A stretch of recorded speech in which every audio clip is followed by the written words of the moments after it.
¿Qué tal? Muy buenas tardes. Bienvenidos una vez más a Tardes de Letras, desde el Centro Cultural Pedro López Elías, del estado de Morelos y del municipio de Tepoztlán, Puebla.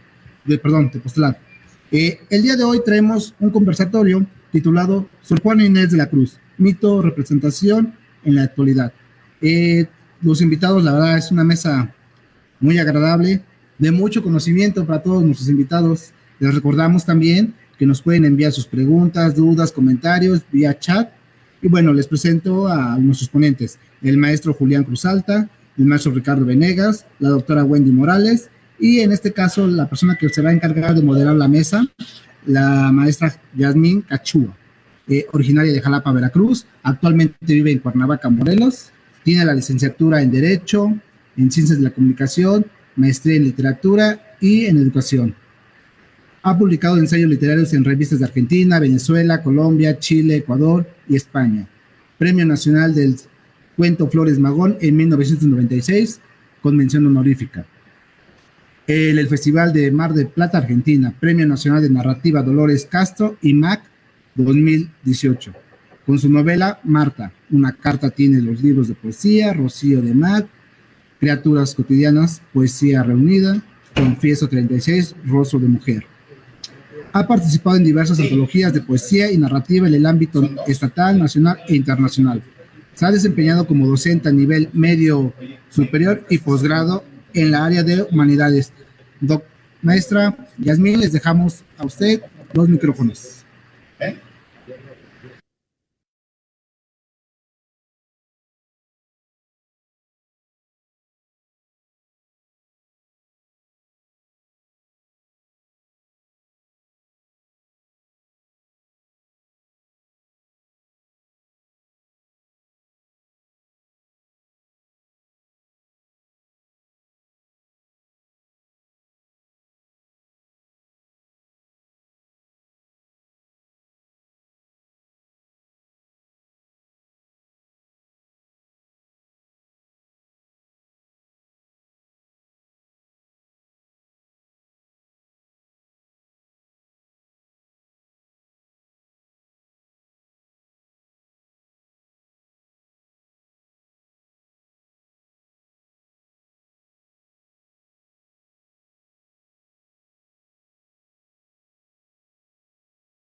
Pedro Manuel de Asbaje y Vargas Machuca, natural de la villa de Vergara, en la provincia de Guipúzcoa, ya difunto en 1669, y doña Isabel Ramírez de Santillana, de abuelos naturales de Sanlúcar de Barrameda, hermana del tatarabuelo del célebre padre Alzate y muerta en 1688.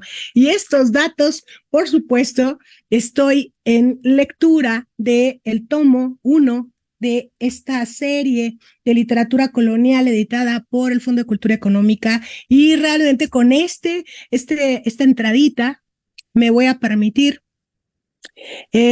Me están diciendo aquí que no se escucha. A ver si podemos revisar si tenemos audio para que no haya algún otro problema.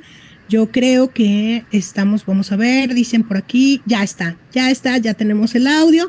Son estas cosas que pasan en los en vivo, pero pues bueno, nada que no se pueda arreglar. Yo me voy a permitir presentar en un primer momento a mi querido maestro Julián Cruz Alta, también conocido como Fray Julián Cruz Alta. Es maestro en teología ecofeminista, maestro en teología moral, licenciado en filosofía, licenciado en teología, experto en derecho internacional de los derechos humanos, profesor de la Comunidad Teológica de México, profesor del Instituto de Teología y Filosofía María Magdalena, profesor de la Comunidad Ecuménica Magdala, cofundador y asesor teológico de Católicas por el Derecho a Decidir AC, cofundador del Centro de Derechos Humanos Fray Francisco de Vitoria AC, cofundador de la Comisión Independiente de Derechos Humanos de Morelos AC, cofundador del Centro de Derechos Humanos Don Sergio, cofundador del Comité de Derechos Humanos Fray Pedro Lorenzo de la Nada AC, miembro de la Cátedra UNESCO de Derechos Humanos de la UNAM, miembro del Consejo de SPES Viva Derechos de la Infancia AC, asesor de la Red Solidaria Década contra la Impunidad AC, y es conferencista internacional, pero además tiene unos cursos maravillosos y es alguien que hace del uso de la palabra un arte. Bienvenido, mi querido Julián Cruz Alta, también amante y aliado de Sor Juana Inés de la Cruz. Muy buenas tardes, Julián. Buenas tardes, Yasmín. Buenas tardes a este centro cultural que nos convoca esta tarde. Buenas tardes a toda nuestra audiencia. Es una fiesta celebrar un natalicio más de Sor Juana. Siempre sigue habiendo en la investigación dudas sobre la fecha, pero simbólicamente 12 de noviembre es una fecha que nos convoca y que en México se ha nombrado Día Nacional del Libro para conmemorar a Sor Juana. Entonces tenemos dos cosas que celebrar hoy, por eso con gusto me agrego a esta reunión. El libro, yo soy personaje de libros todavía, a la antigua usanza de papel. A mí me gusta oler, sopesar un libro. Cuando tengo necesidad uso lo digital, pero yo de gusto prefiero todavía el papel. En este aspecto soy de libro y Sor Juana. Entonces tenemos dos fiestas que celebrar con gusto. Empiezo mi participación con un poema de otra gran poeta mexicana, Elsa Cross, que tiene un poemario precisamente que se llama Nepancla. Nepancla en náhuatl quiere decir lo que todavía no es, lo que está en medio, entre dos mundos, y eso es Sor Juana. Entonces, este poema se llama como el poemario Nepancla de mi querida maestra y admirada Elsa Cross. Nepancla, sus riberas se pierden, aguas perfumadas sobre las limpias piedras, aguas que giran, puliendo el fondo suave, aguas que sueñan, a transparencias que la luz devana, gruta encendida, a la mitad del río. Juntan las dos orillas sus partículas, hacen un mismo color, una sola sustancia. Nepancla, donde aquí es allá, adentro es afuera, arriba es abajo. Sus sílabas se pierden de su suelo, de su sueño. Hay un puro fluir entre las bandadas de loros, más allá del flamboyán, en lo que no se sabe ni se ve. Pues este poema de Elsa Cross describe muy bien la figura de Sor Juana y el lugar de su nacimiento, Nepancla. Yo a Sor Juana me encanta describirla como el mejor ejemplo de la hermenéutica analógica en América Latina. Tendré que hablar de esas dos palabrejas, hermenéutica y analogía. Ya en Bartolomé de las Casas, Fray Bartolomé de las Casas, se sirvió de captar el humanismo indígena y no solo el humanismo europeo. Por eso Bartolomé es un prerrenacentista, es antes del Renacimiento, es un premoderno. Vive en un mundo premoderno, pero más bien él ya es moderno, esta mirada de la otredad. Después, el primer profesor de filosofía en América, Fray Alonso de la Veracruz, un agustino, le permitió ver al mundo indígena como sujeto de derechos, de posesión y de dominio. Así él hablaba de costumbres culturales respetables. Y esta la analogía es lo que permite ver al otro como moneda no meramente considerable, conquistable y destructible, sino otro. Y Sor Juana dará el salto dentro de estos personajes a la que mire lo indígena como lo otro parte de ella. Hace que se le vea al prójimo como semejante, como alguien respetable con quien convivir. La analogosidad es la que ilumina a aquellos que se oponen al status quo.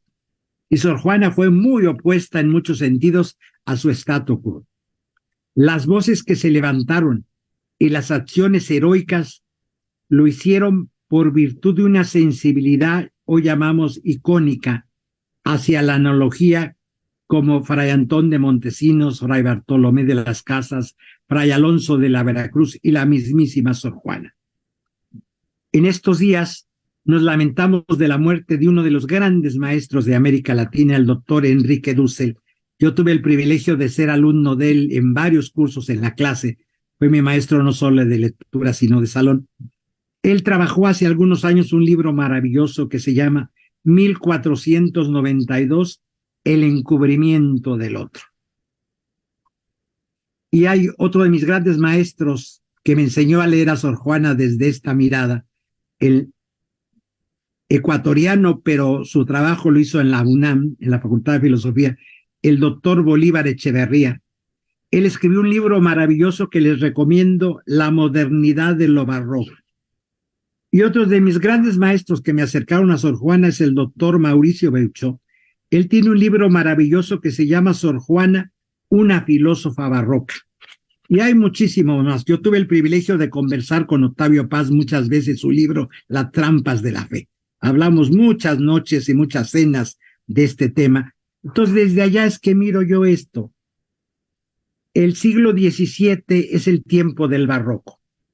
La analogía se muestra como la sensibilidad hacia lo barroco. El símbolo, la iconicidad, tienen su mejor momento en el barroco mexicano, más bien latinoamericanos, no solo México. Y el barroco es el mestizaje. Aunque nace en Alemania, se desarrolla en América Latina el barroco, porque es mestizo. El barroco es un tiempo eminentemente mestizo en el que la cultura latinoamericana ni es puramente española, ni es puramente indígena. Tiene rasgos compartidos de los dos. El barroco, por lo tanto, es altamente simbólico. Es un tiempo que se mezcla y se toca. Por un lado, la metáfora de lo narrativo y de la poesía y la metonimia de la ciencia. Y Sor Juana va a tener la maravilla de jugar con metonimia y metáfora. Es científica, es poeta y es cocinera. Tiene un libro maravilloso de postres y es la ecónoma del convento de San Jerónimo, la que lleva los dineros, la contadora, podemos decir. El libro de cuentas está firmado por ella y su puño y letra en el libro de cuentas del convento de San Jerónimo era la ecónoma. Por lo tanto, es un tiempo que se mezcla y se toca. Y nada más mezclada y híbrida como Sor Juana. Cocinera, filósofa, teóloga, poeta, científica y monja. Una mezcla de espécimen, un espécimen rarísimo. Es muy barroca en este sentido. No es un paradigma de lo literal, ni tampoco solo de lo alegórico, sino es la conciliación de los dos, lo literal y lo alegórico. Este juego de la metáfora con la metonimia lo desarrolló Sor Juana Inés de la Cruz como nadie. Es la mejor jugadora de esto entre la ciencia y la poesía. El conceptualismo, el culturalismo se juntan en ella. Son como dos formas que la tensan. Dialéctica primigenia, acercamiento de los opuestos, que producen y crean, que salen al mundo, que lo llenan de luz y sombra. Sor Juana creció llena de libros porque su mamá regenteaba la hacienda de Panuayan. La hacienda de Panuayan era de los dominicos de Amecameca, era con lo que se mantenía el convento. Entonces Sor Juana era como la sobrina de los dominicos. Nosotros la queremos mucho los dominicos porque Sor Juana es como nuestra sobrina. Creció en el convento de Amecameca rodeada de bibliotecas y de libros. Entonces supo juntar la luz y la oscuridad, la luz y las sombras. Eso es lo barroco y la maravilla. Resulta el claroscuro. Marcó lo propio de una conciencia de que no todo es luminoso ni todo es tinieblas. Es el dominio de lo híbrido.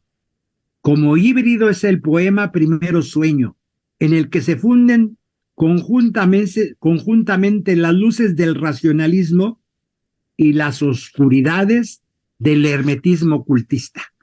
Sor Juana fue experta en el Renacimiento, en esta mirada hacia lo que ya viene, lo moderno, y fue experta de los mundos no racionalistas, de los que es parte la poesía, de la numerología, de las piedras. Sor Juana manejaba muchas artes y muchas ciencias.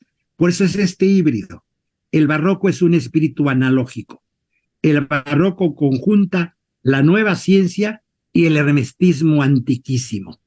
Entonces Sor Juana es una buena hermeneuta. La hermenéutica es la interpretación de textos, pero para los hermeneutas texto no es solo lo escrito.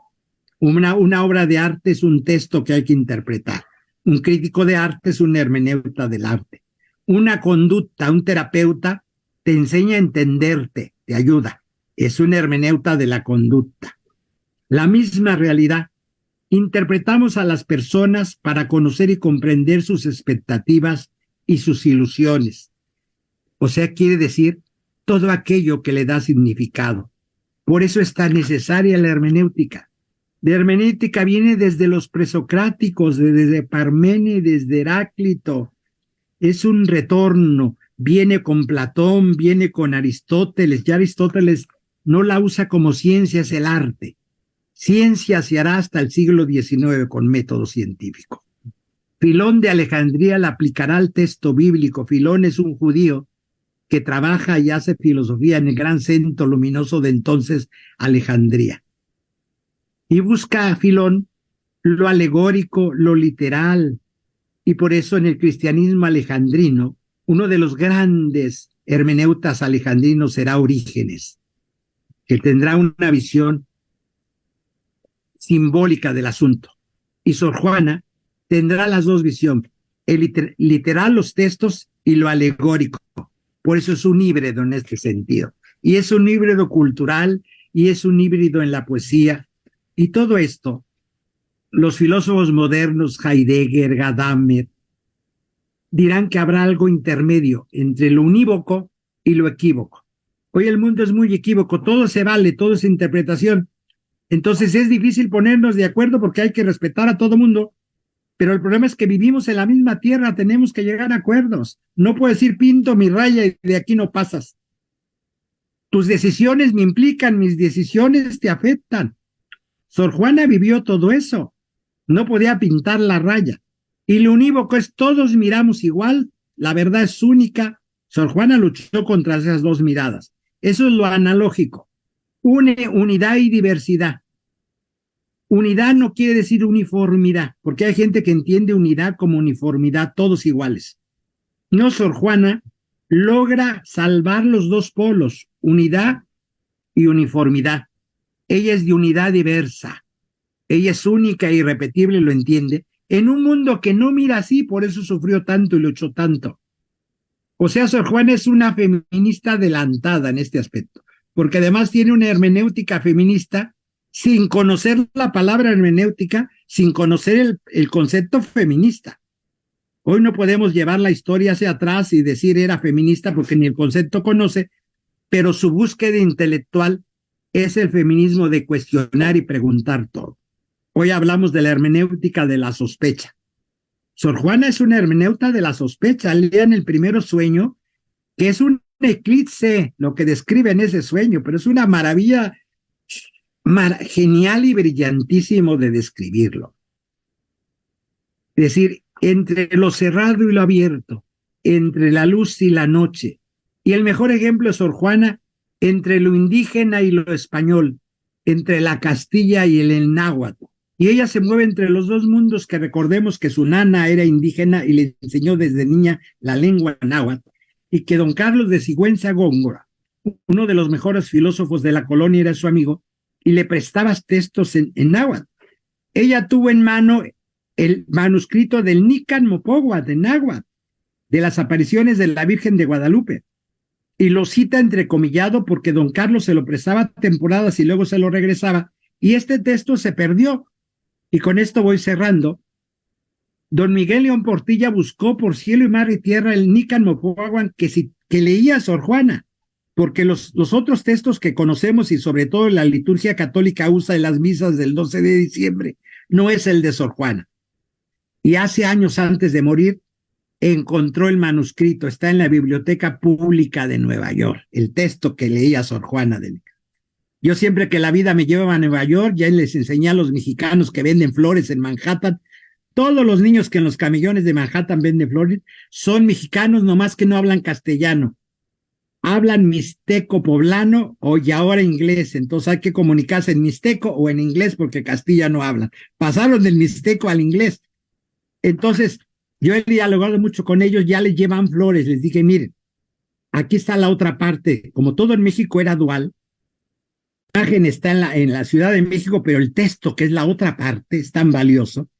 Aquí no lo están cuidando y yo les voy a entender que volver a México, en la biblioteca. Entonces, hay en la entrada, en el hall, hay una mesita de madera bonita, y yo siempre que voy a Nueva York compro flores y se las dejo ahí en el hall. Ahí hay un texto que pertenece a México, a nuestra mirada, que Sor Juana leía en náhuatl y recitaba con un penacho de plumas de quetzal, recitaba el Nican Mopogua.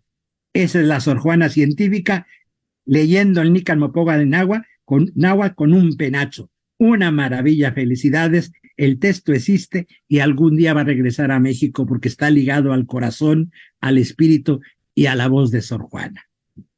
Seguimos, gracias por su paciencia.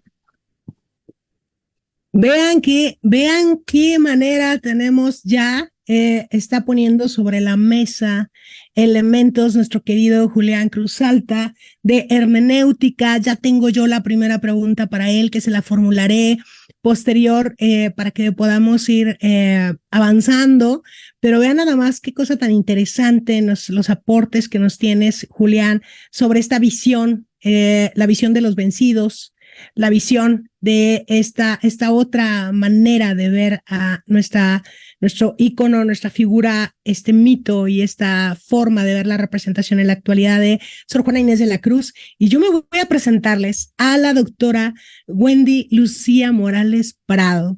Ella es doctora en literatura hispánica por el Colegio de México, maestra en letras mexicanas y licenciada en lengua y literatura hispánica, aprobada con menciones honoríficas por la Facultad de Filosofía y Letras de la UNAM. Es profesora de español como lengua extranjera, FPL, por la Universidad Iberoamericana Campus Santa Fe.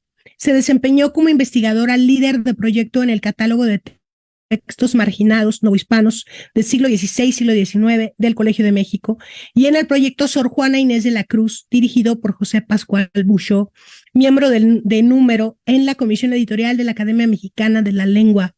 Actualmente es profesora investigadora de tiempo completo en el Colegio de Morelos, de donde fue coordinadora de difusión en el periodo 2020-2022. Y bueno, estoy orgullosísima. Bienvenida, doctora Wendy Morales. Wendy, estoy encantada de tenerte aquí con nosotros, con nosotras. Es un gusto y un privilegio. Tienes tú el uso de la voz. Muchísimas gracias, Yasmín. ¿Me escuchan bien? Por favor, les voy a pedir que si no me escuchan, me lo hagan saber para suspender en ese momento la pequeñísima charla que les voy a dar. Agradezco mucho al Centro Cultural Pedro López Elías la ocasión de presentarme ante ustedes, y agradezco asimismo al maestro Ricardo Venegas que me invitó, y pues es una manera maravillosa de saludar también al maestro Julián y conocer a otros colegas que también están interesados en la obra de Sor Juana. verdaderamente para mí es un gusto muy grande. Y lo primero que yo quisiera destacar ante todos nosotros es la gran variedad en la obra de Sor Juana.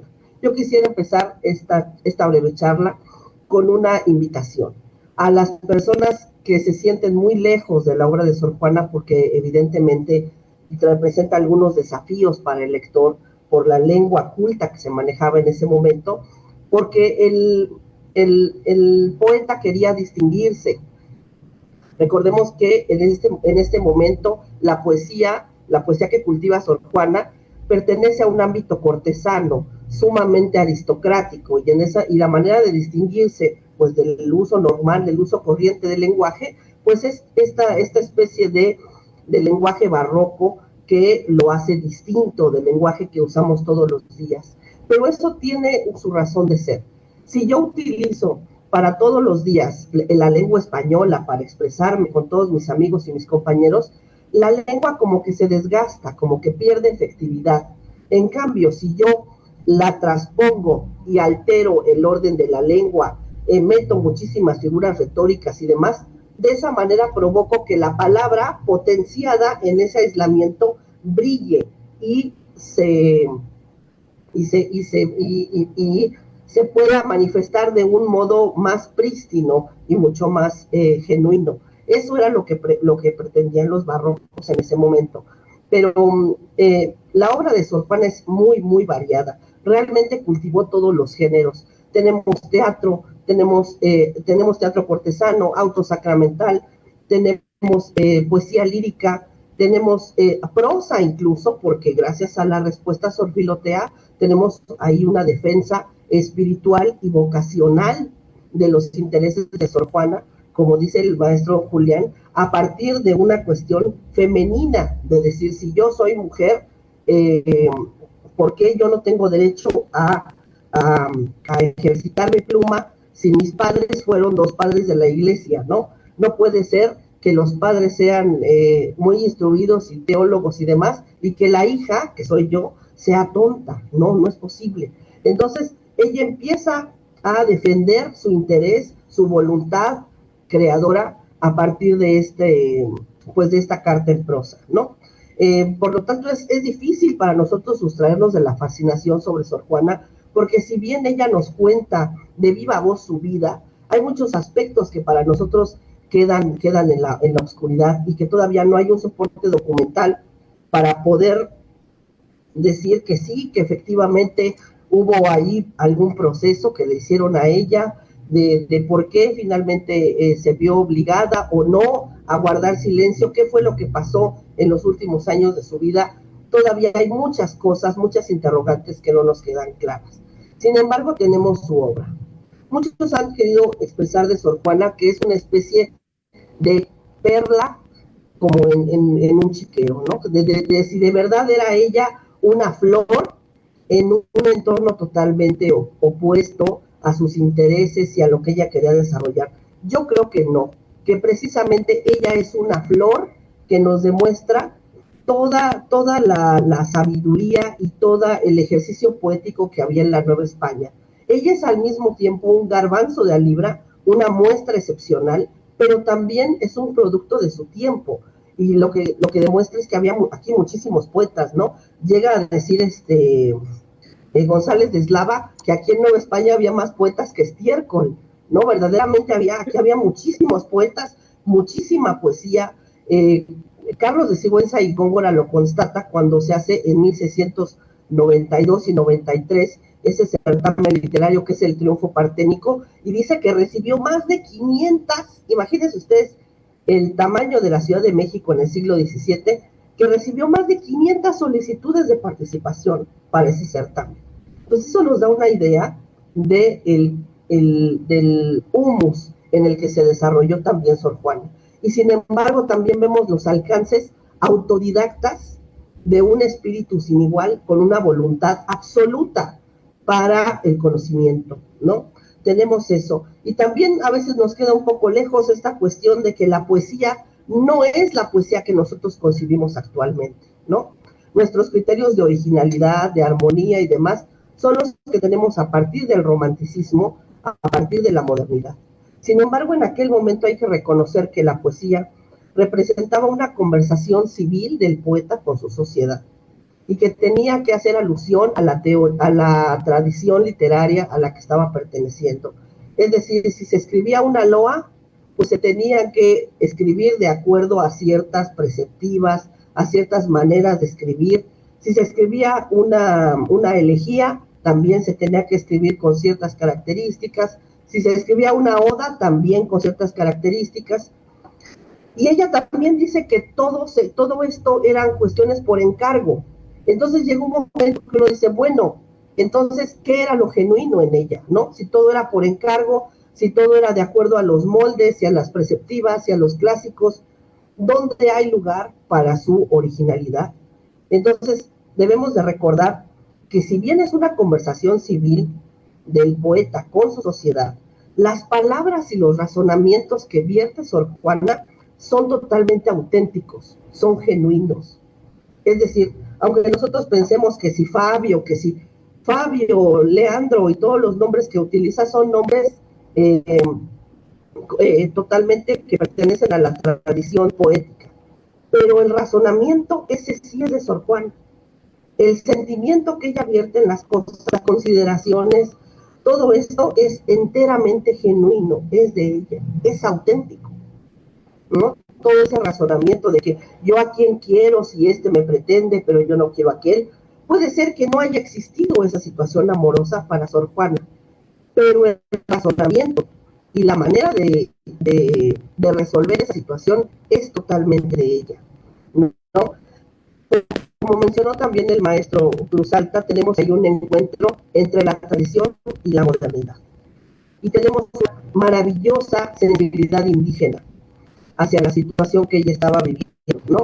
Lo tenemos, por ejemplo, en el Divino Narciso, ahí lo pueden ver ustedes, pero también es representante del orgullo criollo.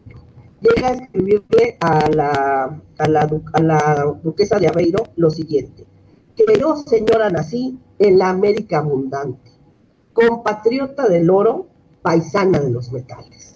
Es decir, yo nací en la América abundante, ¿no? Yo soy paisana de los metales, nada más y nada menos. Y aparte dice que aquí, en América, es donde más se ostenta la tierra madre, porque aquí el sustento para sus hijos de esa tierra madre que es América se da casi de balde, ¿no? Aquí la tierra verdaderamente es, pues da su alimento sin mayores trabajos. Y también reconoce la influencia indígena cuando hace afirmaciones como la siguiente: ¿qué mágicas infusiones de los indios herbolarios de mi patria entre mis letras el hechizo derramaron? Es decir, reconoce la influencia de los indios herbolarios de mi patria y derramaron ese hechizo de su herbolaria, de su magia, en mis letras. Ese hechizo de los indios está presente para mí, para ella, en sus letras, ¿no? Tenemos todo un ejemplo de autodidactismo, como bien dice maestro Salta. Ella empezó a leer sus primeros libros en la biblioteca de su abuelo, y en la respuesta Sor Filotea se queja de que ella no tenía con quién platicar cuando leía aquellos libros, que esos libros eran maestros mudos para ella, pero que ella hubiera querido tener compañeros y con quien discutir y con quien contrastar todas esas ideas que ella estaba recibiendo. Y sin embargo, pues nada más tenía esos maestros mudos que eran los libros, ¿no? Entonces, es un ejemplo total de autodidactismo. Y finalmente, el primero sueño, que lo primero que nos revela es un amor infinito por el conocimiento, un deseo absoluto por conocerlo todo. Sabemos que ella, pues, quiso mucho a Lisi, ¿no? Que ella verdaderamente le tenía muchísimo aprecio a doña María Luisa Manrique de Lara y Gonzaga, y que también quiso mucho a Fray Payo Enríquez de Rivera, y les dedicó poesías y les agradeció muchísimo todos los favores y toda la protección que le prodigaban. Pero el gran amor de Sor Juana fue el amor por el conocimiento, fue el amor por tratar de conocerlo todo, de asimilarlo todo, aunque reconocía que el vaso de una mente era demasiado, ¿no? Y finalmente ese reconocimiento lo que está en el primer sueño, ¿no? Está el amor por el conocimiento y reconocer que también en el lapso de una noche o en el lapso de una vida, también podemos decir, no es posible conocer toda la obra terrestre y todo lo que se manifiesta. Entonces, tenemos ahí ese gran amor por el conocimiento y yo los invito, escribió ella tanto y en tantos registros que podemos empezar por alguno, por otro, por poesía religiosa, por la prosa, por las obras de teatro, siempre y siempre va a tener mucho que decirnos. Y que nos la apropiemos, que no esperemos a que llegue a la serie, a que llegue alguien para que nos la explique, porque ella precisamente se puede expresar con nosotros, salvo algunas palabras que hay que buscar a veces por ahí y demás, pero creo que nos podemos acercar a ella, acercarnos nosotros y conocerla y disfrutarla nosotros mismos.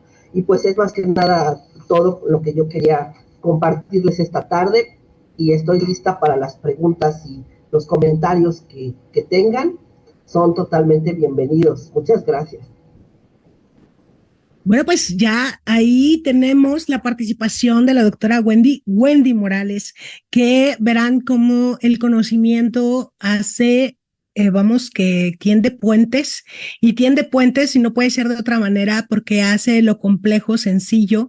Lo pueden notar en palabras de nuestros primeros invitados, de Julián Cruz Alta, de Wendy Morales, a quien yo me atrevo a tutear, pero que ustedes están viendo el despliegue de conocimiento y la galanura con la que pueden revestir este homenaje, este pequeño homenaje que queremos hacer a la figura de Sor Juana Inés de la Cruz. Ahora toca el turno de presentar a otro de nuestros aliados en esta tarde en que celebramos tanto el libro como el nacimiento de doña Juana Inés de la Cruz, Sor Juana Inés de la Cruz. Y estoy hablando ni más ni menos que del maestro, mi amigo Ricardo Venegas, quien voy a presentarlo con propiedad, no sin antes leer, porque él también es un gran poeta, esta pequeña estrofa de Sor Juana Inés de la Cruz. Traigo conmigo un cuidado y tan esquivo que creo que, aunque sé sentirlo tanto, aún yo misma no lo siento.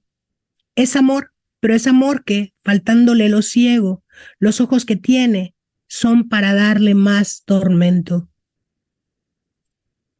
Ricardo Venegas, originario de San Luis Potosí, siempre ha vivido en Cuernavaca, Morelos, estudió letras hispánicas en la Facultad de Filosofía y Letras de la UNAM y la maestría en literatura mexicana en la Benemérita Universidad Autónoma de Puebla. Es egresado con mención honorífica, no podría ser de otro modo. Es autor de los libros de poesía El silencio está solo, Destierros de la voz, Signos celestes, Caravana del espejo, Turba de sonidos, Premio Nacional de Poesía Efraín Huerta 2008 y La sed de polvo Conaculta 2013. También es autor de Escribir para seguir viviendo en 2000, Sendas de Garibay, Memoria, Espíritu y Astucia, publicado por el Conaculta, el primero de entrevistas con Ricardo Garibay y el segundo de ensayos sobre la obra de novelistas. Es compilador de las sagas de entrevistas conversatorias 1, 2 y 3, entrevistas a poetas de los 50 en Conaculta 2013, de Creación bajo el volcán 1 y 2 y de la antología de poetas morelenses Estaciones bajo el volcán, Conaculta 2013. Prologada por Sergio Mondragón. Publicó recientemente el volumen Estrategias del polvo en la editorial argentina Buenos Aires Poetry y La sed de polvo en la editorial española El genio maligno. Fue becario del Centro Mexicano de Escritores bajo la tutoría de Carlos Montemayor y Ali Chumacero, 2003 y 2004 del Fondo Nacional para la Cultura y las Artes, 2005-2006. Fue director de la revista literaria Mala Vida, Mester de Juglaría, Beca Nacional Edmundo Valadez para la edición de revistas independientes, 96, 97, 97, 98 y 2003 y 2004. Es director de la revista Bitácora Pública, dirige la editorial Ediciones Eternos Malabares, beneficiario de la convocatoria Fomento y Proyectos Coinversiones Culturales 2010, del apoyo del programa de proyectos de inversión en la producción de obras literarias nacionales del Conaculta INBA 2013. Y además, yo me permito agregar a esta semblanza que también es alguien que finalmente siempre nos está convocando para hacer y para el quehacer constante. Y bueno, así fue como nació esta invitación a conversar sobre el mito y la representación de Sor Juana Inés de la Cruz. Bienvenido, querido Ricardo Venegas. Muchas gracias, Yasmín, muy amable. ¿Sí se escucha? ¿Sí me escucha? Perfecto. Muy bien, pues muchísimas gracias al Centro Cultural Pedro Elías por la invitación, a mi querida Yasmín, y la compañía de la maestra Wendy, la doctora Wendy Morales y el maestro Julián Cruz Alta. De verdad estoy honrado con hacer algún comentario, quizá algún atisbo sobre la obra de Sor Juana. Creo que en el contexto en el que Sor Juana se desenvuelve, pues es un contexto en donde ya hay una formación del país. Nos encontramos ya con los 3 mitos que fundamentan esta estructura ideológica que culmina con la formación del país, es decir, la fundación de Tenochtitlán, la aparición de la Virgen de Guadalupe, que bien comentaba Julián Cruz Alta, del Nican Mocowa, un documento sumamente importante para la comprensión de nuestra cultura y de nuestra percepción, digámoslo así, en nuestra cultura. Y también el otro mito, que es el de la independencia de México, que se consuma en 1810, claro. Bueno, pensamos también en las fechas en que se ha debatido sobre si Sor Juana nació antes o después. Pues las más aceptadas, después de varios estudios, pues se concluye que nació el 12 de noviembre de 1651 y que muere el 17 de abril de 1695. En el libro de actas, que era famosísimo en aquella época, que era como lo que después escribía Lucas Alamán, que eran aquellas historias, versiones de la historia a modo, porque el que escribe la historia pues también tiene derecho a interpretarla, por así decirlo, y muchas veces Lucas Alamán cometía esas, digamos así, bifurcaciones de la historia. Pero bueno, sobre estas fechas podemos hacer algunas observaciones en las que, comentándolo con el maestro Mario Calderón, pues son importantes para la literatura y la cultura novohispana, ¿no? Un aspecto es que la escritora absorbió casi completamente la sensibilidad de la segunda mitad del siglo XVII, de la que fue fruto su obra, y esto es importantísimo, ¿no?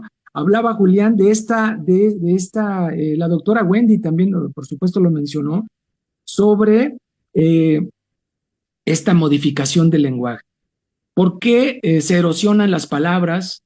¿Por qué no se habla con las palabras de todos los días en la poesía de Sor Juana sobre todo? ¿Por qué se vuelca esta sintaxis? ¿Por qué hay una modificación? Los lingüistas hablan de una violencia en el lenguaje. Esta violencia que no quiere decir una agresión, sino una volcadura en cuanto al uso de las palabras. Yo creo que es algo muy interesante que sucede con Sor Juana, porque uno puede escuchar con las palabras más sencillas y que por artes del uso que ella hace, el uso artístico del lenguaje, dice, por ejemplo, detente sombra de mi bien esquivo, imagen del hechizo que más quiero. Esto no lo escucha uno de una manera tan común. Esto no es común. A mí me parece que ahí está realmente la parte literaria que trasciende los siglos, porque estamos hablando de que en cuanto al aniversario al natalicio, lo que se refiere al natalicio de Sor Juana, estamos celebrando 328 años con que acaba de pasar si mal no recuerdo, en abril pasado, que fue el natalicio, 17 de abril para bien citarlo. Entonces, bueno, pensamos en Sor Juana porque también estamos hablando de que, bueno, en una sensibilidad barroca, en una colonia, ¿no?, de España, que es la Nueva España, está ella angustiada, acosada por esta desigualdad de género, la terrible lucha de las castas y la imposición brusca de la religión cristiana. Bueno, pues toda esta parte de la evangelización, pensamos en la obra de Fray Andrés de Olmos, El juicio final, en los autos sacramentales de González de Eslava, y obvio que en la época el lenguaje era la imposición, es decir, se está evangelizando a los indios, ella es criolla, pero está viendo también a un público, lo decía Julián, a quien ella tiene también la posibilidad de leer el náhuatl, lo que comprendían los mexicanos, los antiguos mexicanos, ¿no? Y bueno, después de toda esta lucha de castas y la imposición brusca de la religión cristiana y por ende del lenguaje, bueno, no es, dice aquí, lo dice Mario Calderón y me parece muy importante citarlo, dice, pero no en la esencia, la piedad y el amor al prójimo. No estamos hablando de eso en los términos religiosos, ¿no? Sino que fue realmente una imposición. Y la segunda razón de lo que podemos comentar también, es porque Sor Juana vivió en el centro casi exacto de la cultura de estos 3 siglos novohispanos. Los 3 siglos que son considerados como el segundo piso de la historia de la cultura mexicana, ¿no? Y de nuestra historia en general. Bueno, y más en el tiempo que sucede, ¿no? Que es el de la colonia. Si analizamos este periodo histórico rastreando las dos caras, la del consciente y la del inconsciente, nos dice Mario Calderón, vista la etapa histórica como un todo, se encuentra que el personaje central de la cultura también vivió en el centro de ese periodo histórico. Aquí en algunos apuntes que me permito tomar, estoy pensando también, no nada más en el uso del lenguaje, sino en la propuesta poética de Sor Juana. Sor Juana con Primero Sueño nos da a entender que ella tiene maestros. Hay, lo sabemos todos, siempre detrás de algún poeta hay maestros, hay voces. No llega solo un poeta al altar, por así decirlo, a las bodas entre el cielo y el infierno. No se llega solo. Es muy importante verlo así, no nada más por citar a William Blake de manera directa, pero creo que Sor Juana toma lo mejor del culteranismo de Góngora, que Góngora lo podemos citar, pero en temas muy terrenales. Vamos a analizar un poquito los contextos de Góngora. De manera resumida, puedo decir, por ejemplo, de Góngora algunos versos, cuando dice Góngora, cascando haga el freno de oro cano, del caballo andaluz la oscura espuma, gima el lebrel en el cordón de seda, y al cuerno al fin la cítara suceda. Pues aquí está el momento en que se van de cacería, ¿no? Y el gima el lebrel en el, ¿no? En el cordón de seda, pues, tascando haga el freno de oro cano. El freno de oro cano es un freno de plata que trae el caballo, tascando. Lo está, tas, esto es prácticamente una onomatopeya, tas, el caballo está generando la espuma, ¿no? Tascando haga el freno de oro cano, del caballo andaluz la oscura espuma, ¿no? Todo esto que nos dice Góngora en imágenes es por el momento de la cacería de las clases nobles. La convocatoria al momento en el que se ve que para ellos es como un deporte, pero solo de las clases nobles, ¿no? Y son cosas que practican los nobles solamente. Entonces, Góngora retrata como ciertos pasajes de la vida cotidiana, y lo que hace Sor Juana es irse hacia otro lugar, tomando parte de lo que aprende con Góngora. Tiene grandes maestros. Pues cuando vemos en Primero Sueño, que sobre Primero Sueño, José Pascual Buchó nos dice, bueno, es que Sor Juana hizo un viaje del alma en Primero Sueño, pero ni Góngora ni Quevedo lo hicieron. Y son poetas, bueno, Quevedo era teólogo, además de abogado. Entonces no vamos a negar que hay un mérito de Sor Juana, siendo una mujer criolla, de padre vasco, de madre andaluz, que nace en la Nueva España, que es primero adoptada, bueno, ya se ingresa en este convento de las Carmelitas y después al de San Jerónimo, porque fue demasiado estricto de las Carmelitas, y me parece que dentro de toda esta zona de creación literaria de Sor Juana, hay toda esta parte en la que ella, en su intelecto, porque sabemos que pasa por varias pruebas, tiene a su confesor, Núñez de Miranda. Núñez de Miranda le dice, ya no te quiero, o te quiero, pero te quiero sumisa. Quiero que acates lo que te estoy diciendo, retírate de la escritura. Le comienza a dar, a sermonear, la comienza a sermonear, y Sor Juana no lo soporta. Como toda inteligencia, yo creo que la inteligencia se revela, la inteligencia no acepta concesiones cuando se le quiere someter. Yo creo que Sor Juana, en Sor Juana era algo natural, y se nota en algunos fragmentos de Primero Sueño. Yo puedo decir que el sueño también es una posibilidad, una fuga, una válvula de escape en Sor Juana, porque aquí lo dice piramidal, funesta de la tierra, nacida sombra, al cielo caminaba, de vanos obeliscos, punta altiva, escalar pretendiendo las estrellas, si bien sus luces bellas, exemptas, siempre rutilantes, la tenebrosa guerra que con negros vapores le intimaba, la vaporosa sombra fugitiva, burlaban tan distantes, que su atezado ceño al superior convexo aún no llegaba, del orbe de la diosa que 3 veces hermosa, con 3 hermosos rostros ser ostenta, quedando solo dueño del aire que empañaba con el aliento denso que exhalaba. Hasta ahí una pequeña cita. Creo que Sor Juana lo que está haciendo aquí ya no es de asuntos terrenales como lo que cité de Góngora. Entonces, ¿qué pasa con Sor Juana? Yo puedo aquí decirlo, además de las fechas y de los misterios en los cuales tenemos que incursionar en muchas ocasiones en las que queremos saber más, cada vez más de ella, cada vez hay más misterios, cada vez que uno comienza a saber algo. Entonces, con Sor Juana no nos podemos detener, parece que es inagotable hablar de Sor Juana. Son muchos los temas, empezando también porque su producción, cuando ella es puesta a prueba para verificar sus conocimientos, bueno, incluso va y es incluida dentro de la corte de la virreina, como una de las, como un miembro de esa élite de la época. Entonces vamos a ver que al ser ella, digámoslo así, la creadora de los versos, que no solo eran aduladores, yo creo que es por eso que podemos citar arte de ingenio, por ejemplo, ¿no? De Baltasar de Gracián, por ejemplo, el arte de ingenio, porque ella conocía la cultura, conocía la retórica, conocía las artes del habla, de la cultura del habla y de la escritura. Y entonces, por supuesto que Sor Juana tuvo que haber realizado distintas lecturas que la llevaran también a ser más creativa y a cuestionarse el texto literario. Es decir, esto ya se escribió, pero yo puedo también decir esto de otra manera y que sea actual, como lo que hace cualquier creador en la actualidad.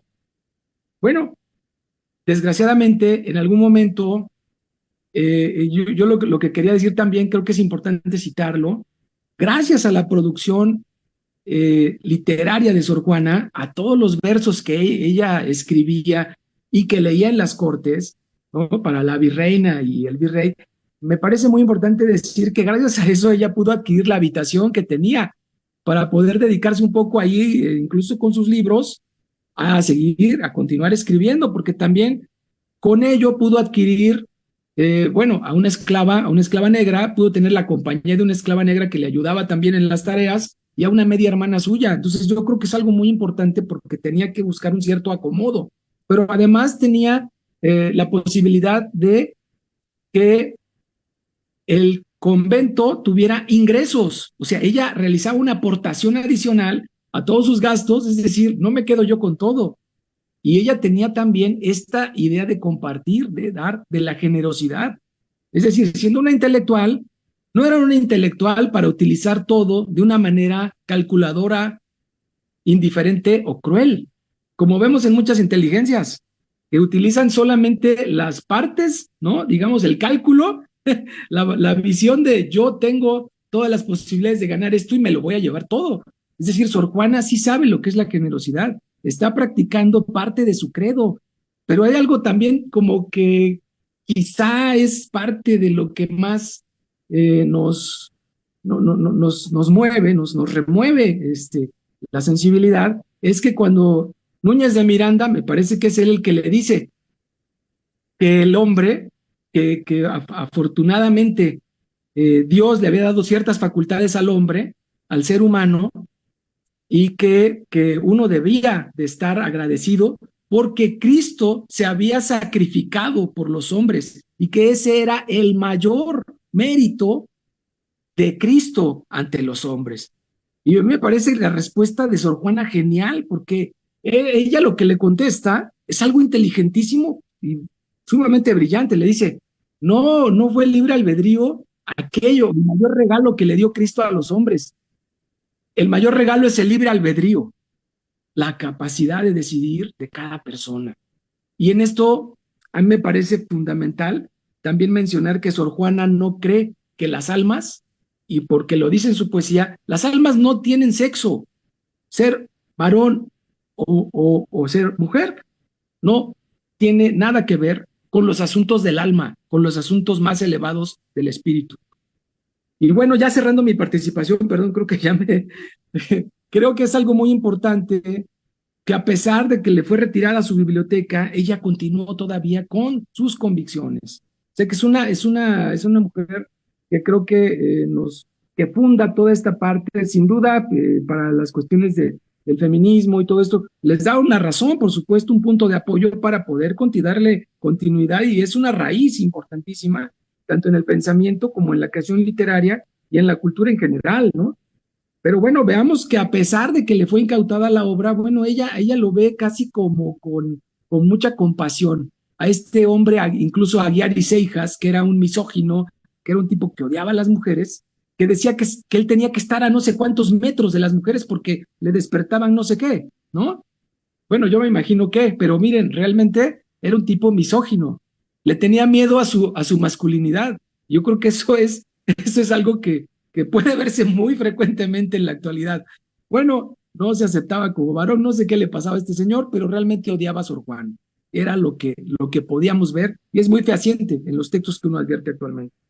Más o menos lo que habremos dicho pretende ser nada más un comentario, algo muy a la deriva, pero que creo que habla mucho sobre todo, de los poetas que se rodeó Sor Juana, de las influencias que tuvo y por qué ella creo que fue muy agradecida con sus maestros, ¿no? Esto creo que fue algo parte de lo importante de la generosidad y del genio de Sor Juana. Muchísimas gracias, Yasmín, por la invitación. Pues bueno, ya tenemos aquí tres perspectivas interesantísimas que, si ustedes se dan cuenta, que están siguiendo la transmisión, y agradecemos que sigan la transmisión, y los invitamos a que hagan preguntas, que yo tengo ya preguntas. Estoy aquí como gran fanática de no solamente de la figura emblemática a 3 siglos de su nacimiento, a más de 3 siglos de su nacimiento, de Sor Juana Inés de la Cruz, sino también de nuestros invitados, de nuestra invitada de lujo que tenemos en este momento, y que, bueno, es gracias precisamente a la convocatoria de la Fundación Pedro López Elías.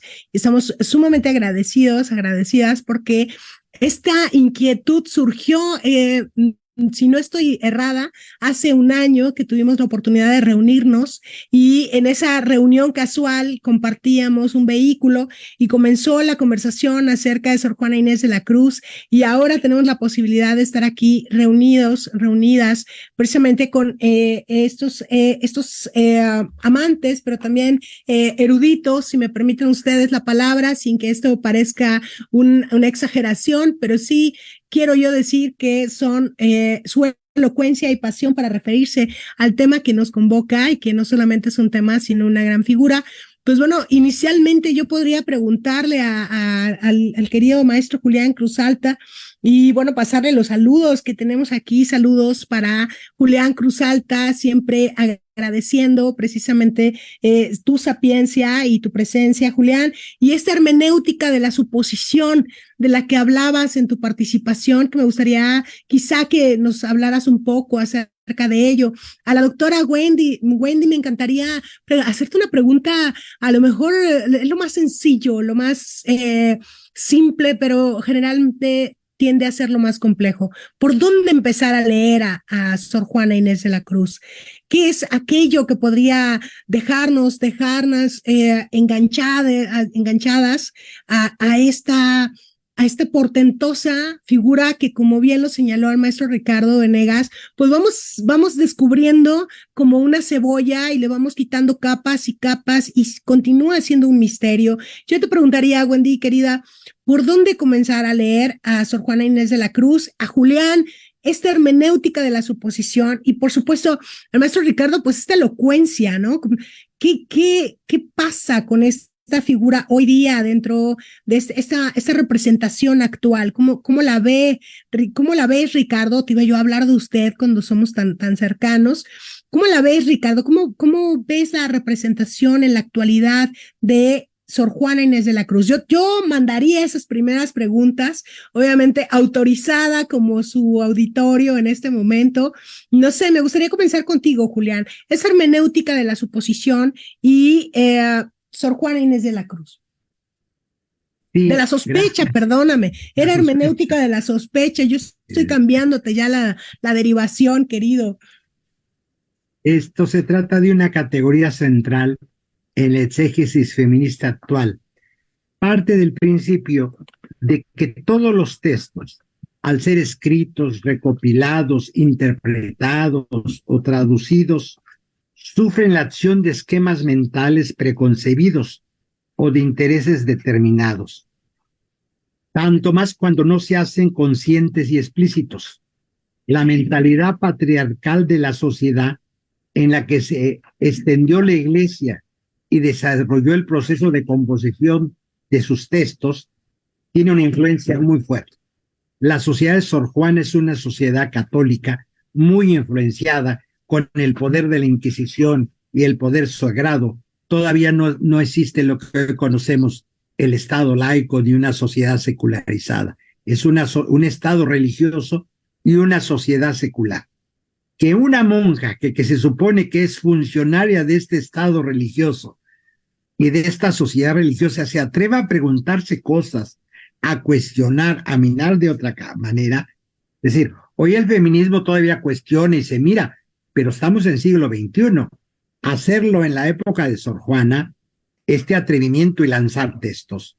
Cuando uno lee, por ejemplo, los villancicos, y uno mira dónde fueron cantados y estrenados, cuando uno los lee se sorprende.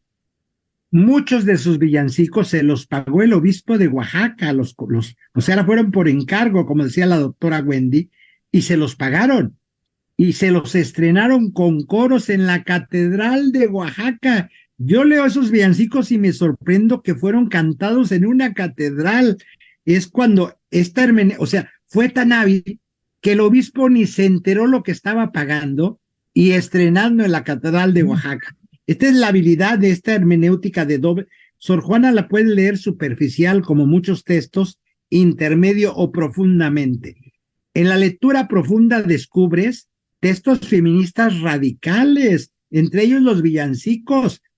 Y ya cuando la historia te dice que fueron estrenados con coro y órgano en la Catedral de Oaxaca y el obispo costeó el estreno de los coros del organista y además se los pagó a Sor Juana, doble maravilla, sale del contexto de su sociedad de Mochilandia. No estamos ante una monjita mocha que hace versitos, no, estamos ante una poeta tremebunda, feminista. Por esto esta hermenéutica feminista de la sospecha. Sospecho que atrás del texto hay toda una sociedad que ella se encarga de romper, de utilizar y reírse en sus narices. Es de un sarcasmo y de un atrevimiento esta mujer que se ríe de sus narices dentro de la propia institución cerrada y patriarcal. O sea, hace un ejercicio de esta hermenéutica de la sospecha, sacar a la luz los aspectos destructivos y patriarcales de esos textos sagrados.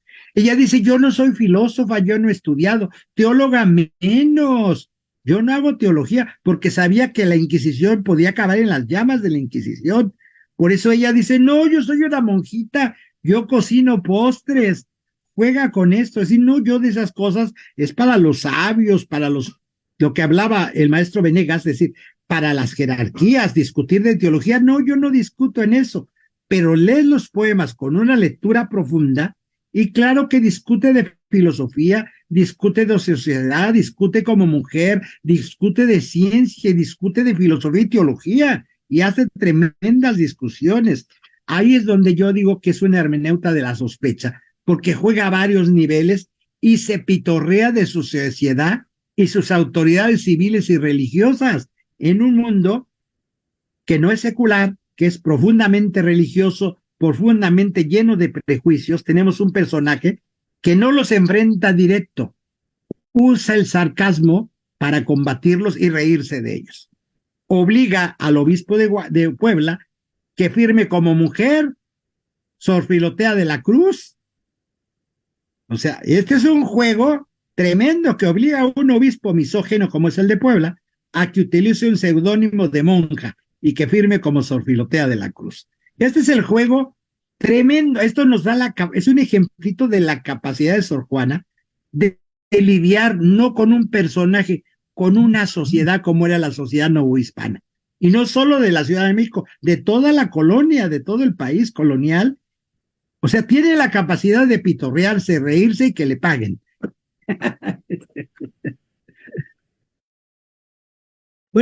Bueno, pues ahí lo tienen. El conocimiento es elocuencia y también es gozo y también es esta alegría con la que nos compartes, Julián. Muchas gracias. Ahora voy con la querida Wendy Morales. Querida ya, Wendy, después de esta participación tuya, pues bueno, no puedo referirme de otra manera contigo.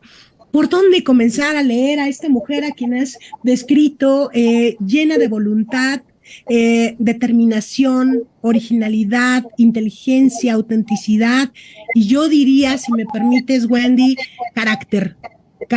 Es una mujer que es un emblema del carácter.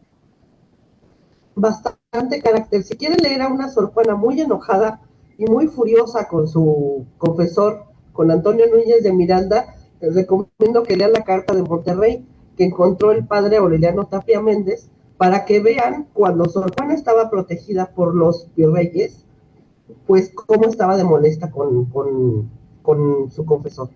Entre otras cosas le dice que si no se va a acordar bien, para hablar bien de ella, que mejor no se acuerde. Y que hay muchas maneras de ser santa, no nada más la que él quiere a fuerza que ella cumpla. Y que si entonces, que pues si no está que él, por ejemplo, también recibe a virreyes y demás, que si quiere entonces que ella, cuando le hablan los virreyes y demás, les dé el portazo y que les diga, no, es que yo no voy a escribir nada. Pues claro que no, ¿verdad? Ahí ella está furiosa, verdaderamente está muy, muy enojada. Yo creo que de los textos, aunque es teatro palaciego, yo diría que el teatro es una vía de acceso un poco más amable, por ejemplo, que El Primero Sueño, porque el teatro trae la figura del gracioso, trae enredos, trae cuestiones de capa y espada y cosas que son muy, muy fáciles de entretener al lector, y también para entender un enredo teatral es más o menos, Sor Juana es bastante hábil.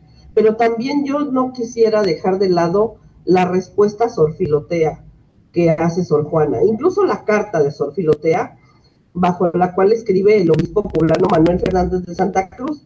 Manuel Fernández de Santa Cruz fue un amiguito muy singular de Sor Juana, porque él fue el que le encargó los villancicos para la Catedral de Puebla y para la Catedral de Oaxaca.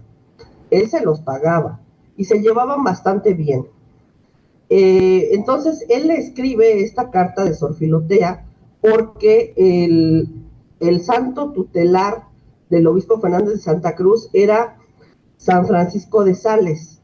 San Francisco de Sales, que escribió la introducción a la vida devota, o la Filotea, así se llamaba. En ese texto, San Francisco de Sales lo que hace es guiar a una dama aristocrática hacia el perfeccionamiento espiritual a partir de cartas. Santa Cruz no nada más le escribió una carta a Sor Juana, se conservan como otras 20 y tantas cartas que les escribió también a otras religiosas. A él le gustaba mucho la compañía de las religiosas porque tuvo una hermana que era del primer matrimonio de su padre, con quien siempre le gustó platicar y que tuvo tantas conversaciones con ellas y demás. Entonces, Fernández de Santa Cruz le encantaba la plática y el convivir con las monjitas, hasta el grado de que legó su corazón, que hasta el momento se conserva en el Museo de Arte Religioso de Santa Mónica. Y fundó Santa Mónica, fundó Santa Rosa, fundó muchísimos conventos. Entonces, también les recomiendo mucho la carta tanto la carta que él, de hecho, él responde la carta de Sor Filotea, como ya encontró hace poco un investigador. Entonces, podemos ver lo que él le contesta. Le dice, deja de estar de tibia, casi le dice, ¿no? Tú ya profesaste como religiosa, y le dice, vas a cumplir 25 años y vas a ratificar tus votos. Vas a tomar ya en serio tu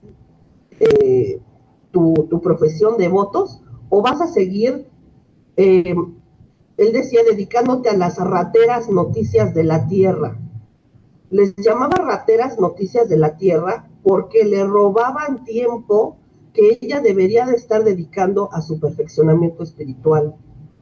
En vez de estar diciendo que si Fabio me quiere, que si el otro me odia, y en vez de estar haciendo arcos triunfales, y en vez de estar diciendo que todo me lo han encargado, menos, ella dice, todo lo he escrito por encargo, menos un papelillo que llaman el sueño. Entonces, todo, dice ella, que lo escribe por encargo, ¿no?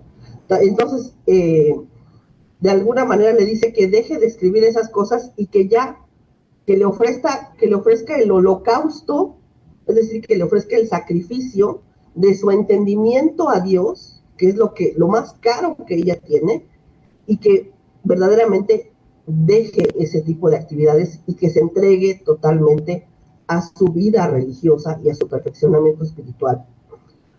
Ahora bien, Fernández de Santa Cruz también le juega un poco chueco a Sor Juana porque ella dice que no quiere discutir cuestiones teológicas, y lo dice así en la respuesta a Sor Filotea, porque no quiere líos con la Inquisición. Dice, yo no quiero eso. Entonces, por eso yo prefiero escribir poesía y otras cosas, porque esas cosas teológicas yo se las dejo a los que saben. Yo no sé. Yo ando en las ancilas, ella decía. Yo estoy en las cosas que son artes liberales, pero son sirvientas, son ayudantes de la gran teología. Y a eso yo no me voy a meter. Sin embargo, hace algunos años que había venido un jesuita que se llamaba Antonio Vieira, y Antonio Vieira habló sobre la fineza más grande de Cristo. Había venido Vieira y lo que había dicho él era que la fineza más grande de Cristo, es decir, la distinción, la atención, la generosidad más grande que había tenido Cristo con el género humano, era seguir presente para nosotros en la Eucaristía, ¿no? Hacerse presente en cuerpo y sangre en la misa y estar presente con nosotros de esa manera. Y Sor Juana dice que no, ella tiene otra tesis, ella tiene la tesis de los beneficios negativos, así le llama.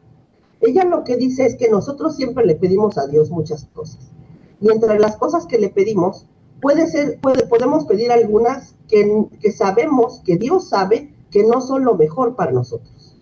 Entonces hay veces que Dios decide no concedernos lo que estamos pidiendo, porque no es bueno para nuestro camino y para nuestro crecimiento espiritual. Esos son los beneficios negativos. Es un beneficio porque Dios está obrando bien, pero es negativo porque Dios no nos da lo que queremos, porque no es conveniente para nosotros. Entonces esto le dice Fernández de Santa Cruz, sí, pues ¿por qué no lo escribes eso que me acabas de decir? Ella lo escribe y Santa Cruz lo publica sin su permiso de Sor Juana. Sor Juana le dice que cuando vio eso publicado, ella se puso a llorar. Es la única vez que ella dice que se puso a llorar, porque comprendió hasta dónde habían llegado las cosas. Y comprendió todo lo que se le iba a venir encima por ese texto. Entonces, efectivamente, todo después se vino en picada. Nosotros sabemos que Sor Juana sí tenía rasgos de escritura feminista, porque siempre estaba creando como un piso, una justificación a partir de la cual decir, yo quiero escribir, yo lo puedo hacer, yo merezco escribir. O sea, los hombres nunca tienen que explicar por qué quieren escribir, escriben y ya. Pero Sor Juana tenía que defenderlo, explicarlo una y otra y buscar justificaciones teológicas, y que los santos, y que Santa Fulana, y que Santa Fulana también escribió, yo también tengo el derecho de escribir. Entonces,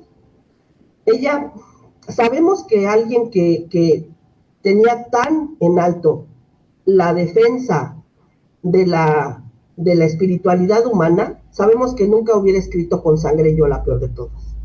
Algo pasó, algo muy grave pasó para que Sor Juana, en su ratificación como religiosa, haya escrito con su sangre yo la peor de todas. Porque Sor Juana era partidaria de la dignidad humana, claro, del amor, de la dignidad humana, etcétera. Algo pasó. No tenemos un sustento documental para saber que algo pasó. Tenemos la tesis de Octavio Paz. Desde luego que recomiendo mucho el libro de Las trampas de la fe de Octavio Paz para quien quiera iniciarse en el camino de conocer bien a Sor Juana. Creo que Octavio Paz, a pesar de que hay muchas cosas por ahí, como la tesis que él menciona, pues es una tesis aventurada porque no tiene un sustento documental, pero no deja de ser muy inquietante y muy sugestivo. Toda la investigación de paz realmente es muy valiosa. Yo recomiendo eso, recomiendo que se siga leyendo la crítica de Sor Juana, sobre todo la del doctor José Pascual Buchó, la de Georgina Sabat de Rivers, que se vayan también el Centro Virtual Cervantes, tiene un portal sobre Sor Juana. Y ahí hay cronologías, hay estudios, hay todo lo que se necesita para empezar a leer a Sor Juana. Y es una figura apasionante, ¿no? Y pues claro, con amiguitos como Santa Cruz, pues ya no sabe uno si quiere amiguitos de esos o no, ¿verdad? Porque a partir de que se publicó la Carta Tenagórica, que la publica Santa Cruz sin permiso de Sor Juana, todo viene como en cascada hacia abajo para ella, en muchos sentidos, ¿no? Entonces, bueno, ya hasta ahí para que alguien más pueda participar. Gracias. Pues la pasión con la que te diriges, Wendy, es maravillosa, porque bueno, no hay otra manera de llegar a conocer aquello que nos interesa que a través de esta pasión, y lo digo sabiendo que estoy con personas de letras y en el entendido del pasionare, de esta manera en que también se da el sufrimiento o el gozo en su magnitud. Y bueno, pues ya tenemos varias opciones que ya nos dio Wendy. No son propiamente opciones, más bien, si ustedes me permiten, es un camino el que nos está trazando la doctora Wendy Morales, y que va del teatro, que es algo de lo que pocas veces se llega a hablar y que bueno, que solamente especialistas lo han tocado, hasta este recorrido que ya vistos en confianza, pues también entraña lo que ahora damos a decir, esto del chismecito literario, ¿no? Porque con amigos como ese, ¿para qué queremos enemigos? Después de toda esta anécdota que nos comparte Wendy, vamos cerrando este conversatorio, que si ustedes, bueno, ya lo notaron, se antoja para hacer mucho más largo, pero vamos cerrando con el maestro Ricardo Venegas. Poeta Rick, querido, ¿cómo ves esto de la representación de la figura de Sor Juana Inés de la Cruz, de la poeta, la dramaturga, la prosista, pero también esta filósofa entrañable que aborda también el maestro Julián Cruz Alta? ¿Cómo la ves ahora tú, desde esta óptica tuya, esta representación en la actualidad, Rick? Claro, partiendo de que Primero Sueño sí es un poema filosófico, es un poema que marca también una postura, por supuesto, y creo que desafortunadamente la época en la que Sor Juana se desenvuelve es una época con una sociedad patriarcal, es una sociedad con muchas limitaciones hacia las mujeres. Eh, me preguntas como de atrás hacia el presente, cómo se ve esta representación de la figura, el personaje que es Sor Juana, la autora que es Sor Juana. Creo que tiene muchas vertientes para poderla citar en la actualidad y para poder proclamar su vigencia, ¿no? Decir que, bueno, a pesar de esa sociedad en la que le toca vivir, en la cual el estudio no es para las mujeres, en la cual o se era esposa o se era monja, o de lo contrario podría haber sido hasta trabajadora sexual, por ejemplo, ¿no? Que le pareció que lo más digno era realmente aceptar que podía entrar a un convento. El acoso que sufrió Sor Juana creo que todavía se refleja en muchas de las obras que vemos en la actualidad.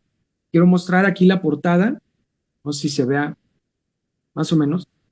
Se llama El Celestino del Diablo o Bachiller Juana de Asbaje.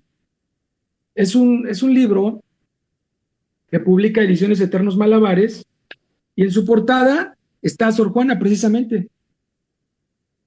Sor Juana es un retrato del pintor Jorge Sánchez Hernández, perteneciente a la colección Memórica, bajo custodia del Archivo General de la Nación. Es una obra de este pintor, y esta obra es de Verónica Volco, una poeta, una escritora de la generación de los 50, que creo que nos regala en esta obra, fíjense, el subtítulo dice Tragicomedia a la vieja usanza. Tragedia, entre la tragedia y la comedia. Hay una parte divertida, pero también hay una parte de la tragedia, ¿no? se dice que la tragedia está destinada a los nobles, a los reyes, a los de las clases altas, porque si no, no sería tragedia. La tragedia de los pobres es cotidiana, así que no podría haber más. Pero eso es muy curioso, ¿no? Que ahora una autora de la generación de los 50 haga esta reflexión dentro de una obra de teatro. Esto es lo que podemos ver de Sor Juana en la actualidad, por ejemplo, en una obra como esta, que es una obra muy breve de teatro, que tuvimos la oportunidad hace unos días de presentar en Cuernavaca, una obra, El Celestino del Diablo o Bachiller Juana de Asbaje, que edita Ediciones Eternos Malabares, que sigue dando todavía un informe de lo que Sor Juana representó en su época. En esta obra se habla del acoso a una mujer por parte de un hombre poderoso, pero con un lenguaje, creo que es algo también genial por parte de Verónica Volkow, que por supuesto que una de sus grandes lecturas debió de haber sido Sor Juana, y directamente la obra de Sor Juana, y que gracias al apoyo que realiza el Sistema de Apoyos a la Creación y Proyectos Culturales, a través de la vertiente de fomento de proyectos conversiones culturales, tengo que decir esto, porque fue apoyado realmente por las instituciones el que se publique un libro de esta importancia y de esta actualidad sobre Sor Juana en este año, en este 2023, antes de que termine. Déjenme decirles que también incluye poemas que tienen que ver con esta violencia que sufre la mujer actualmente, con este acoso que sufren las mujeres actualmente en nuestra sociedad, y de lo cual ya deberíamos estar nosotros realmente como sociedad sacudidos, liberados. Realmente ya no debería existir esta violencia, pero desafortunadamente hay cosas en nuestra sociedad que permanecen de una forma como muy retrógrada, como si no hubiera habido una evolución, ¿no? Yo creo que esto es algo de lo que sí podemos quejarnos respecto de cómo ha ido nuestra sociedad desenvolviéndose en su propia cultura. Yo creo que hacen falta este tipo de obras, hacen falta muchas Sor Juanas en cuanto a la reflexión de qué realmente estamos haciendo como sociedad, cómo nos estamos interrelacionando y cómo estamos tratándonos tanto los hombres a las mujeres como las mujeres a los hombres. Creo que Sor Juana lo que ve es una equidad. Y creo que uno de los principales aportes es que se hable de que en Sor Juana, al pensar que no hay sexos, ella empieza a hablar de esa equidad, empieza a hablar de esta equidad del género, que ahora pues es una cuestión como muy en boga, ¿verdad? Entonces vemos muchos puntos en los cuales uno puede citar a Sor Juana en la actualidad, tanto en el teatro, y hoy también me permito pues rememorar el trabajo que hizo Carmen Rodríguez en Cuernavaca en representaciones teatrales sobre Sor Juana, por supuesto, ¿no? Quiero hacer mi sentido homenaje a esta maestra Carmen Rodríguez que acaba de fallecer, me parece que fue el día de hoy, y un sentido pésame para toda su familia. Ella también fue una maestra sorjuanista, una directora de teatro, durante algún tiempo dirigió la revista Perspectiva Universitaria, y bueno, pues yo le envío mis condolencias a toda la comunidad, amigos, familiares.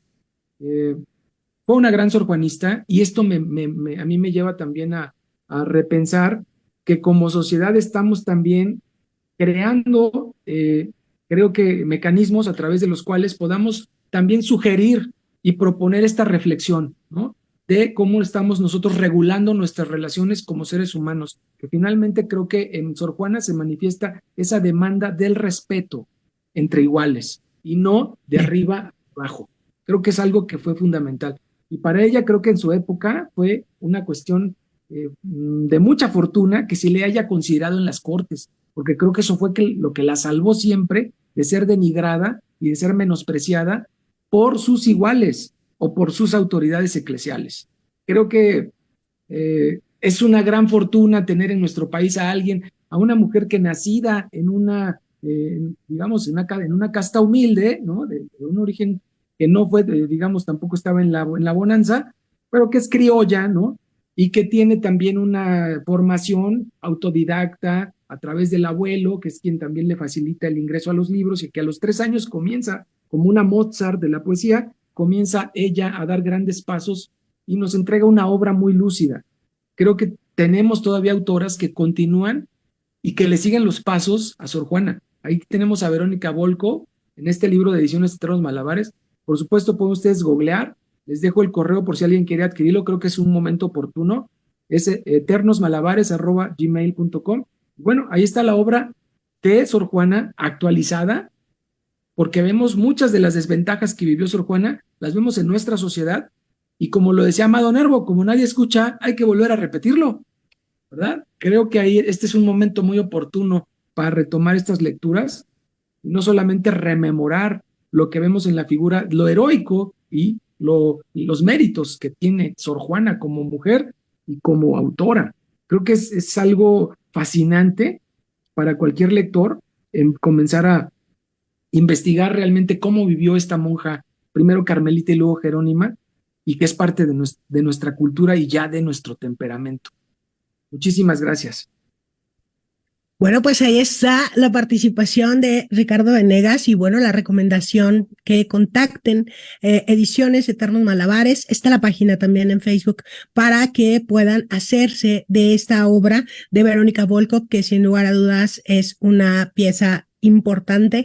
Y yo quiero darles las gracias por su atención a quienes nos hayan seguido desde el minuto 1 en este programa en vivo y darles las gracias, por supuesto, a nuestros invitados, a nuestra invitada de lujasasazo, la doctora Wendy Morales, que ya quiero volver a conversar con ella en estas reuniones que a veces pueden resultar en estos encuentros, y esto lo tengo comprobado con mi querido maestro Julián Cruz Salta, que comenzara esta reunión en un auto rumbo a la Feria Internacional del Libro el año pasado, y tuvimos ahora esta oportunidad con Ricardo, el maestro Ricardo Venegas, amigo Ricardo Venegas, de reunirnos a hablar sobre esta figura que de ninguna manera es olvidada. Por lo menos nada más vean ustedes las aristas desde donde hemos compartido la tarde de hoy. Agradecer a la Fundación Pedro López Elías por darnos el espacio para convocarnos aquí en este webinar, sobre todo en las facilidades para reunirnos.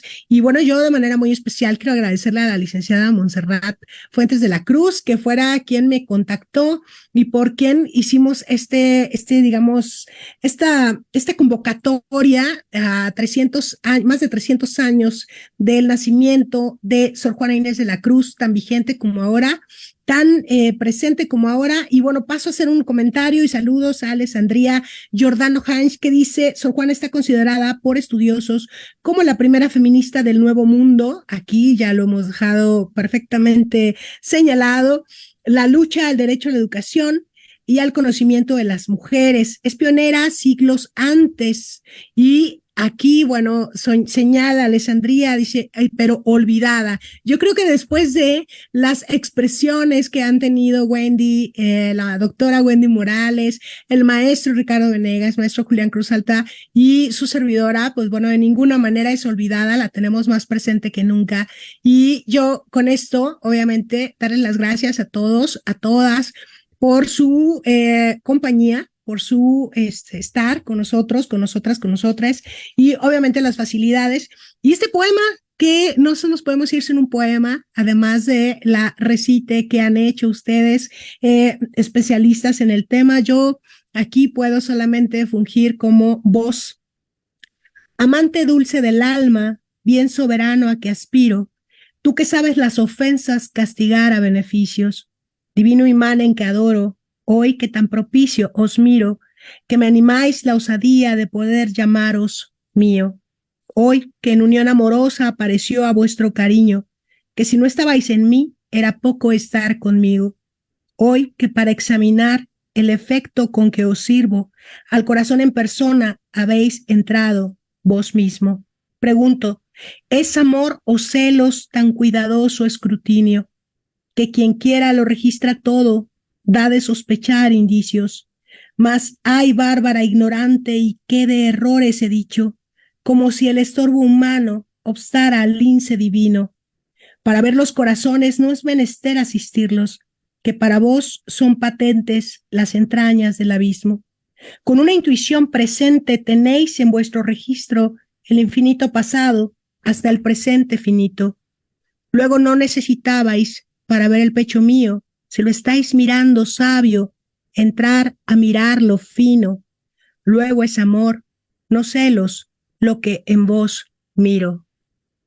Y con este poema quiero despedir la transmisión, darle las gracias a nuestro a nuestros anfitriones, al centro, a la Fundación Pedro López Elías. Yo le digo Centro Cultural, pero ustedes lo tienen. Y bueno, recordarles que se queda guardada esta grabación y que la pueden ver en otro momento si van llegando, pero no se la pierdan, porque las aristas que han vertido el día de hoy la doctora Wendy Morales, el maestro Julián Cruzalta, el maestro Ricardo Venegas son imperdibles, cada una de sus palabras.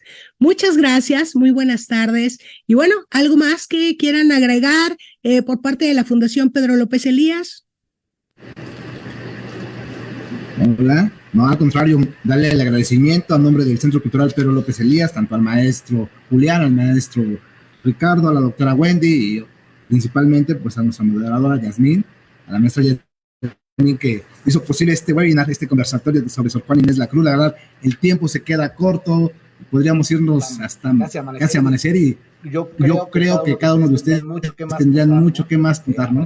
Agradecemos mucho su atención, su conocimiento y pues al público que estuvo en la transmisión agradecer, que dejen sus comentarios, cualquier pregunta se las hacemos llegar directamente a los ponentes y pues les recordamos que nos pueden seguir en nuestras redes sociales dentro del Centro Cultural Pedro López Elías y espero que no sea la primera vez que tengamos a los ponentes, que más adelante podamos tener pláticas y poder elaborar más webinar o tal vez una visita guiada aquí o infinidad de cosas que podemos hacer con ustedes. Realmente estamos todos en el estado de Morelos y creo que esa es la ventaja, ¿no? Y el conocimiento que ustedes tienen, pues la verdad, nos favorecería mucho a nosotros para que lo puedan compartir con nuestra audiencia. Les doy las gracias y hasta luego.